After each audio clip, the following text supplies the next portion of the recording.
Langkah kaki Megawati mengantarkan Ganjar ke puncak kejayaan. RI1 di depan mata, Kadrun makin sakit hati.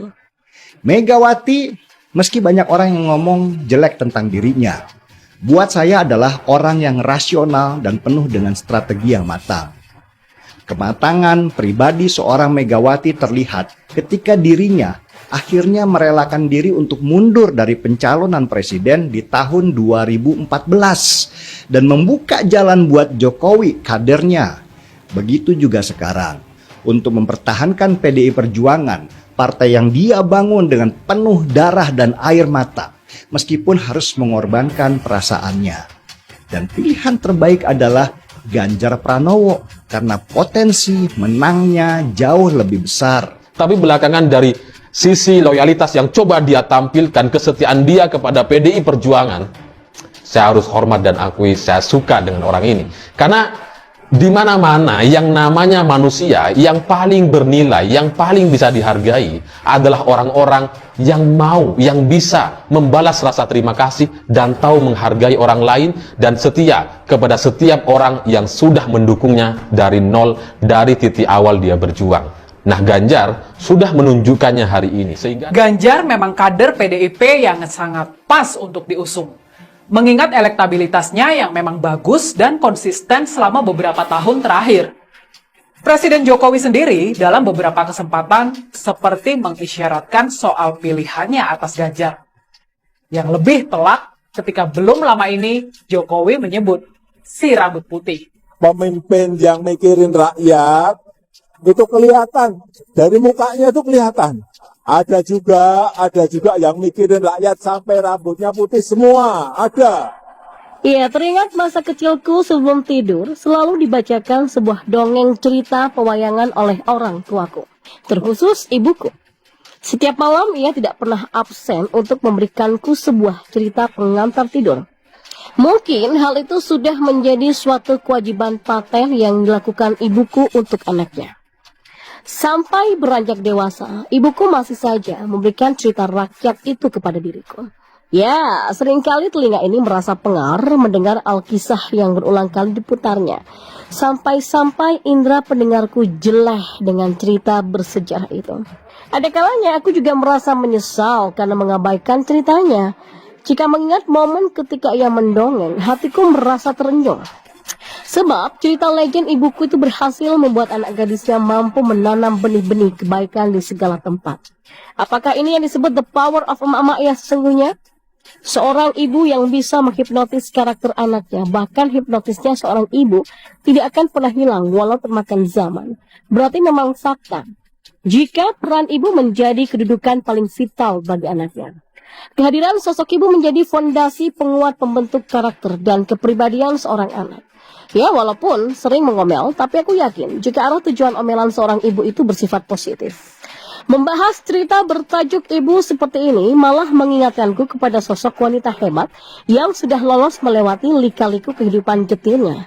Ya, wanita ini berjuang keras demi kemajuan sebuah bangsa dan negara. Siapa lagi kalau bukan Megawati Soekarno Putri? Perempuan cakap yang sering disapa Mbak Mega ini sudah berhasil melewati roda kehidupan perpolitikan Indonesia. Bahkan beliau juga pernah menduduki jabatan tertinggi di negara ini sebagai seorang presiden RI kelima. Mbak Mega menjadi satu-satunya presiden perempuan di Indonesia. Dirinya menjadi bukti jika kedudukan seorang wanita tidak kurang di bawah lelaki, melainkan sama dan seimbang. Perbedaan gender tidak menjadi hambatan dalam mencapai kejayaan. Sepak terjang Mbak Mega dalam kancah politik begitu panjang dan terjal.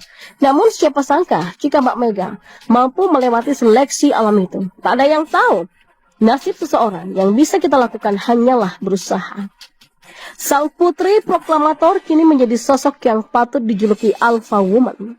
Figur wanita mandiri, berjiwa pemimpin serta dihormati orang-orang sekitarnya. Dirinya juga tidak luput menjadi seorang ibu bagi semua anak didiknya. Ibu yang mampu melahirkan banyak bibit unggul di dalam rahimnya. Rahim dari sebuah partai besar yang ada di negeri ini. Pasti, sobatku sudah tidak asing dengan partai berlogo banteng. PDI Perjuangan itulah nama partai yang terus dijaga Mbak Mega selama ini. Partai yang berhasil membentuk karakter berjiwa pemimpin solid dan berintegritas. Kuakui memang partai moncong putih ini banyak melahirkan kader yang sukses. Contoh nyatanya saja, seperti Jokowi yang saat ini menjadi seorang presiden negara yang banyak diidolakan masyarakat Indonesia. Lalu Mbak Risma, seorang perempuan yang menjabat sebagai Ketua DPP PDIP bidang kebudayaan. Dan masih banyak lagi anak-anak hebat dari rahim Partai Merah ini. Sosok yang tidak pernah lari dari pandangan saya adalah Ganjar. Dirinya salah satu anak didik Mbak Mega yang namanya kini moncer di seluruh penjuru negeri. Tidak ada yang menyangka jika Ganjar bisa sampai seperti ini kalau bukan bantuan dari Tuhan lewat uluran tangan Mbak Mega. Saya menolak lupa dengan perjalanan hidup Mbak Mega dalam menggandeng langkah Ganjar sampai detik ini. Semua berawal ketika Ganjar memutuskan untuk mempelajari ilmu perpolitikan bersama Taufik Kimas sebagai gurunya.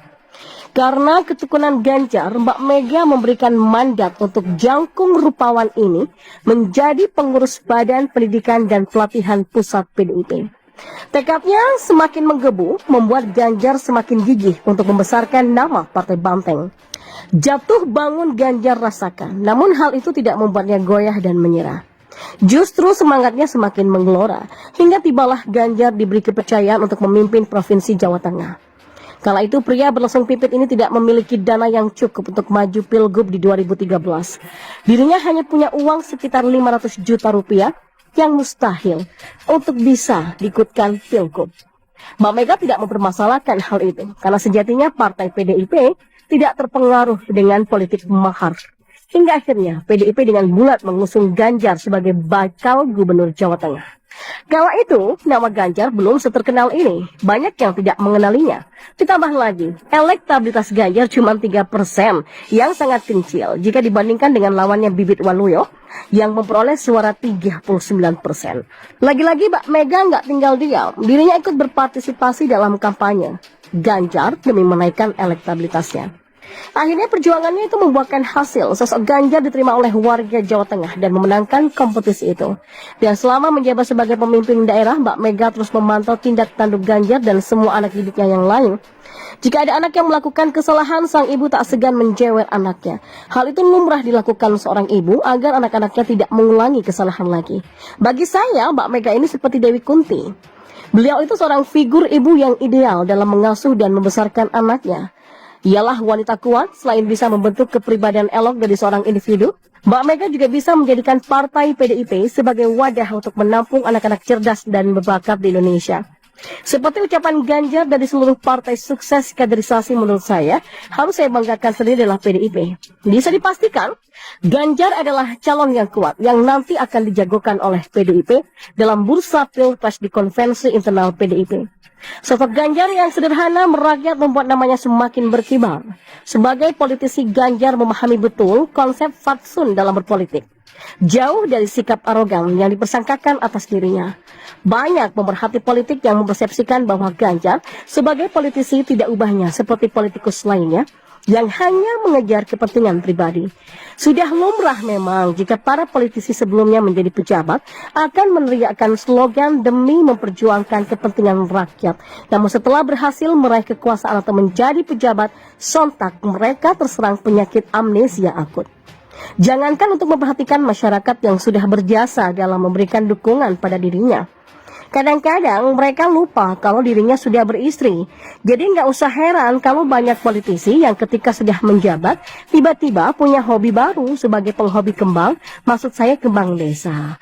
Mungkin di samping harum, kembang ini merupakan jenis kembang tergurih. Hati-hati mati kegurihan ente ya, kembali ke laptop. Benarkah seorang Ganjar persis seperti pejabat atau politikus yang tidak lebih hanya seorang oportunis yang banyak stok di negeri ini? Oh tidak.